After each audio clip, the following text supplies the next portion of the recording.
সম্মানিত ভাইরা, সম্মানিত দায়িত্বশীল ভাইরা, সম্মানিত বন্ধুগণ, আমাদের কিছুক্ষণ পরে পাশের মসজিদগুলোতে নামাজ হবে।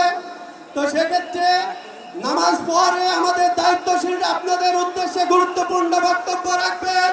সেই জন্য আপনারা সকলকে বলছি ধীরে স্থির ভাবে অপেক্ষা করবেন। পারবেন তো ইনশাআল্লাহ? আমাদের কোরআনের সৈনিক, প্রত্যেকটা কথা আমাদের মেনে চলতে হবে ইনশাআল্লাহ। কোনো আবেগ নিয়ে কাজ করব না। তো সেক্ষেত্রে আমরা 5:10 থেকে পরবর্তী প্রোগ্রাম শুরু করবো ইনশাআল্লাহ। সকলকে ধন্যবাদ।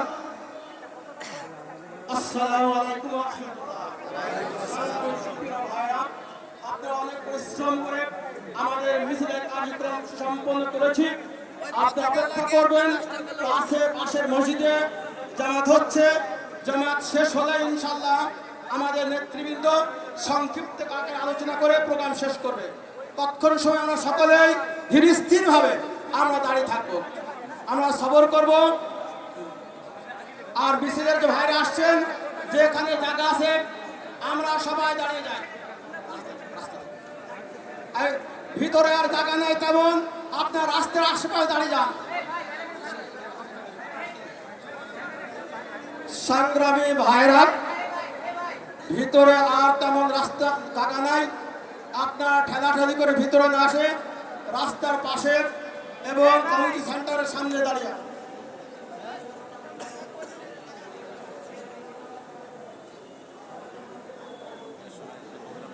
সংগ্রামী ভাইরা, আমরা আলোচনার পর প্রোগ্রাম শেষ হওয়ার পরে আমরা বিভিন্ন মসজিদে যেয়ে আমরা আসরের নামাজ ইনশাআল্লাহ আদায় করব। এখন অনেক সময় আছে, এই জন্য এখন আমরা নামাজের জন্য কোনো ভাই যাব না। আমরা প্রোগ্রাম শেষ করে নামাজের জন্য যাবো ইনশাআল্লাহ। আর সংগ্রামী ভাইরা, আপনারা অবশ্যই রাস্তা ফাঁকা করে দাঁড়াবেন, রাস্তার এক সাইডে ফাঁকা রাখবেন, জনগণ যাতে যেতে কোনো রকম তাদের সমস্যা না হয়, কষ্ট না হয়। এই জন্য সংগ্রামী ভাইরা, আমরা সকলে রাস্তায় যারা যাতায়াত করছেন, আমরা পথচারীকে যাওয়ার জন্য সুন্দর ব্যবস্থা করে দেবো।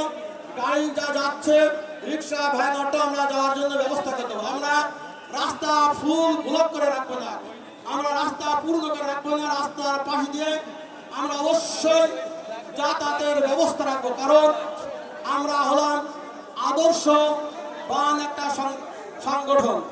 এই জন্য আমাদের দ্বারা কোন রকম যাতে কোনো আদর্শের মানুষ আল্লাহর আইনে দুনিয়ায় বসবাস করবে, ধর্ম, বর্ণ, জাতি নির্বিশেষে সকলেই এই কোরআনের পরিবেশে শান্তিতে বসবাস করবে।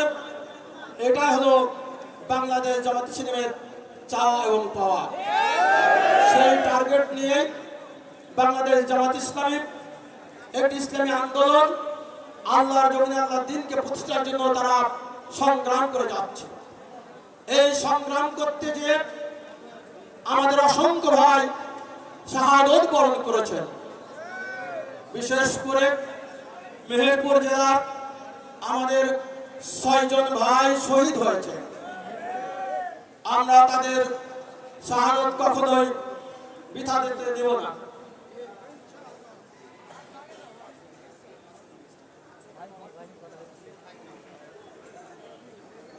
আমরা একটু নীরবতা পাই।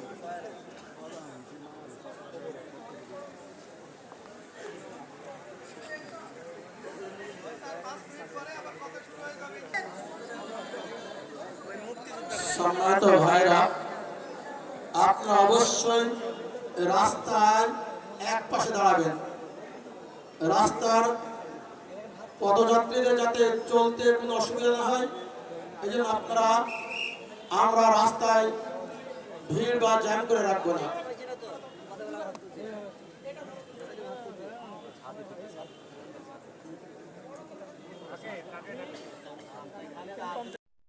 ভারতের আগ্রাসনে বান ভাঙা পানিগুলি দিয়ে 12টি জেলার মানুষগুলিকে পানির তলায় তাদেরকে ডুবিয়ে মারা হচ্ছে। এমন তো অবস্থায় মেহেরপুরের মানুষগুলিকে নিয়ে ইসলামী আন্দোলনের এই বর্বরতা কেন, এই কথা মানুষের কাছে তুলে ধরার জন্য আজকে আমাদের এই মিছিল। আপনারা অবশ্যই জানেন, আজ থেকে প্রায় 1 যুগ আগে বাংলাদেশ জামাত ইসলামী মেহেরপুর শহরে এমনি একটি মিছিল করার সুযোগ পেয়েছিল। আজ থেকে 2008 থেকে 24 সাল পর্যন্ত আমরা আমাদের কোনো কর্মসূচি করতে পারি নাই। আজকে আল্লাহ তাআলা আমাদেরকে সেই সুযোগ দিয়েছে, এই সুযোগকে কাজে লাগাতে চাই। আমাদের মেহেরপুর জেলার 5 জন ভাইকে বুলেট মেরে শহীদ করেছে। আমরা তাদের রক্তের উপরে দাঁড়িয়ে আজকে আপনাদের কাছে শপথ দিতে চাই, যতক্ষণ পর্যন্ত বাংলাদেশে কারবার পতাকা উড্ডীনের পরিবেশ তৈরি না হবো, ততক্ষণ পর্যন্ত আমরা মাঠে থাকবো ইনশাআল্লাহ। আমার আপনারা খেয়াল করেছেন আজকে মেহেরপুরে এমন পরিবেশের কারণটা কি? আমরা প্রশাসনের কাছে আমরা ওয়াদা করেছি, এত বড় সমাবেশ হবে, মিছিল হবে, আমরা আমাদের প্রশাসনকে বলেছি নিরাপত্তার দায়িত্ব আমরা নিজে নিয়েছি। মানুষের জানমাল ক্ষতি হতে দিতে চাই না, আমরা কোনো প্রতিশোধ দিতে চাই না। আমরা যদি প্রতিশোধ নিই তাহলে ইসলামের দাওয়াত কে দেবে তাদের কাছে? যে ভাইরা আমাদের উপরে বর্বরচিত হামলা চালিয়েছেন, মামলা দিয়েছেন, আমাদের ক্ষয়ক্ষতি করেছেন, তাদের কাছে আজকের এই সমাবেশ থেকে উদাত্ত আহ্বান জানাতে চাই, আসুন বাংলাদেশ জামাত ইসলামের পতাকা তলে অংশগ্রহণ করুন। আমার কথা বলবেন আমার নেতা, জেলা জামাতের সংগ্রামী আমির, আমাদের মাঝে উপস্থিত আছেন জেলা নেতৃবৃন্দ, উপজেলা নেতৃবৃন্দ। এই পর্যায়ে আজকে আমাদের এই সমাবেশের সমাপ্তি করবেন, কথা বলবেন জেলা জামাতের মাজলুম জেলা নেতা সংগ্রামী জেলা আমির হযরত মাওলানা তাজউদ্দিন খান।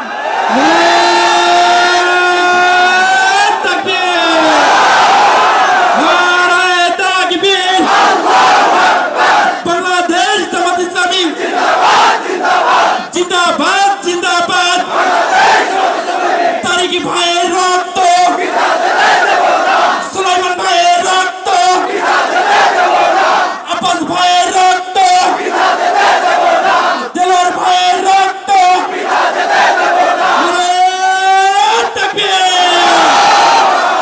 আউযু বিল্লাহি মিনাশ শাইতানির রাজিম। বিসমিল্লাহির রহমানির রহিম। সম্মানিত ভাইরা, আসসালামু আলাইকুম। আমাদের জেলা, উপজেলা, ইউনিয়ন, ওয়ার্ড, ইউনিট পর্যায়ের সম্মানিত দায়িত্বশীল ভাইরা, বিভিন্ন গ্রাম থেকে আগত আমাদের সম্মানিত কর্মী ভাইরা, আমাদের সাংবাদিক ভাইরা, আজকে আইন শৃঙ্খলায় নিয়োজিত পুলিশ ভাইরা, সকলের প্রতি আমার আন্তরিক সালাম, আসসালামু আলাইকুম ওয়া রাহমাতুল্লাহ। আজকে রবের শুকরিয়ার কারণে সুদীর্ঘ 12টি বছর পরে আজকে মেহেরপুরে আমরা মিছিল করতে পেরেছি। এই সময়ের ভিতরে আমাদের তারিক ভাইকে শহীদ করা হয়েছে। এই সময়ের ভিতরে আমাদের জব্বার ভাইকে ক্রস ফায়ারে শহীদ করা হয়েছে। এই সময়ের ভিতরে আমাদের সুলাইমান ভাইকে শহীদ করা হয়েছে। এই সময়ের ভিতরে আমাদের আব্বাস ভাইকে শহীদ করা হয়েছে। এই সময়ের ভিতরে আমাদের দেলোয়ার ভাইকে শহীদ করা হয়েছে। স্বাধীনতার পর থেকে মেহেরপুরের রাজনীতিতে এত ত্যাগ, এত কোরবানি অন্য কোন দলকে করতে হয়নি। সম্মানিত ভাইরা, আমাদের 100 জন বোনকে প্রায় গ্রেফতার করা হয়েছে, রিমান্ডে নেওয়া হয়েছে। 1000 ভাইকে গ্রেফতার করা হয়েছে, রিমান্ডে নেওয়া হয়েছে, ফেলে রাখা হয়েছে। 86টা মামলা আমাদের বিরুদ্ধে এই ছোট্ট জেলাতে। সম্মানিত ভাইরা, এখনো কোনো অপরাধ নেই যেটা আমাদের উপরে চালানো হয়নি। আমাদের ভাইদের বাড়ি ভাঙা হয়েছে, আগুন দেওয়া হয়েছে।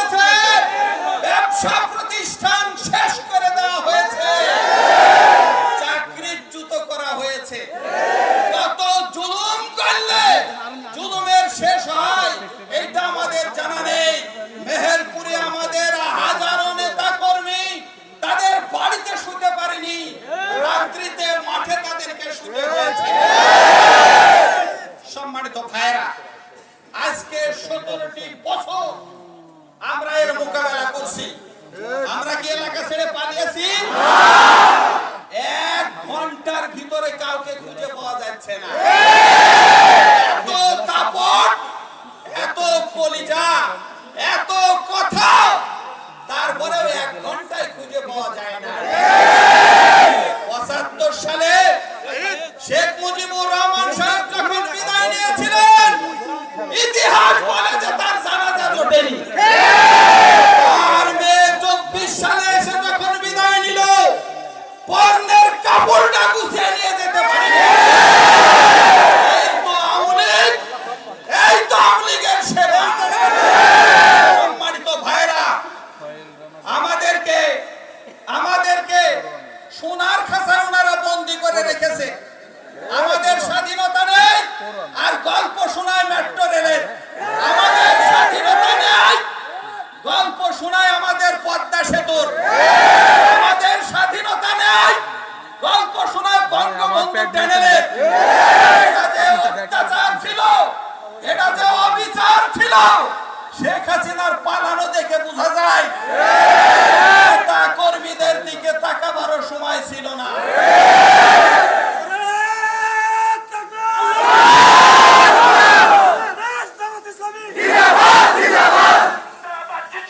সম্মানিত ভাইয়েরা, জামাত ছিল, জামাত আছে, জামাত থাকবে।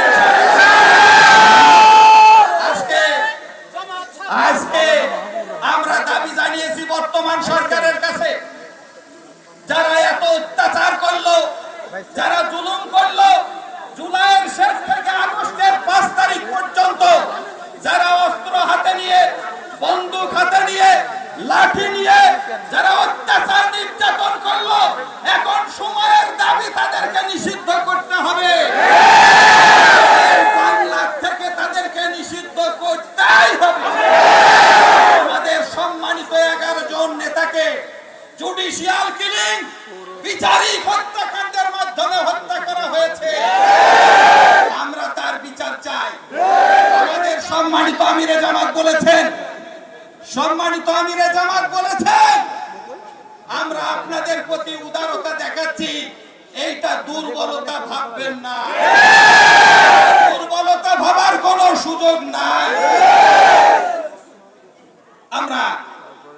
আমাদের তারিক ভাই শহীদ হয়েছে, যে সমস্ত নেতৃবৃন্দ ঠান্ডা মাথায় বসে পরামর্শ করে প্রশাসন দিয়ে ক্রস ফায়ার দিয়েছেন, আমরা তাদের বিরুদ্ধে ব্যবস্থা নেব। ক্ষমা মানে সাধারণ সবার ক্ষমা নয়। আমরা যদি এখনো ক্ষমা করি, আল্লাহ মনে হয় মেনে নেবে না। ঠান্ডা মাথায় যারা খুন করলেন আব্দুল জব্বার ভাইকে, ঠান্ডা মাথায় যারা খুন করলেন আমাদের দেলোয়ার ভাইকে, ঠান্ডা মাথায় খুন করলেন সুলাইমান ভাইকে, মিছিল থেকে গুলি করে হত্যা করলেন আমাদের আব্বাস ভাইকে, এই খুনের যদি আমরা বিচার না করি, বিচার না চাই, রবের কাছে আমাদের জবাবদিহি করতে হবে। সম্মানিত ভাইরা, চারিদিকে বৃষ্টি হওয়ার কারণে অনেক ভাইরা আমাদের কাছে ফোন করেছে, ভাই বৃষ্টির কারণে পৌঁছাতে পারলাম না। আপনাদেরকে আশার বাণী শোনাচ্ছি, আগামীতে একটা সমাবেশ করবো ইনশাআল্লাহ।